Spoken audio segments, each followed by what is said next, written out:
বাইটা গেছে পাম্পে তেল কিনতে, তখন সিরিয়ালে দাঁড়াইছে।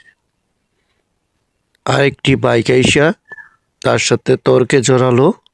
তর্কে জড়ানোর পরে বাইটাকে বাইক দিয়ে বাড়ি দিয়ে ফালায় দিল। ভাই, গায়ে জোর দেখান, এটা কি ঠিক হয়েছে? আপনারা কমেন্টে জানান। বাইটার কি দোষ ছিল? বাইটাকে ফালায় দিল। এটা গায়ে জোর সবসময় এক থাকে না।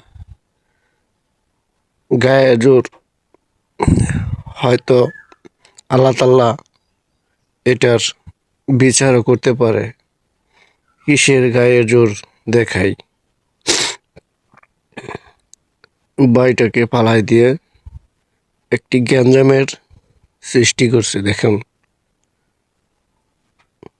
অবশেষে ওরা দুইটায় মারামারি লাইগা পড়ছে। দেখুন।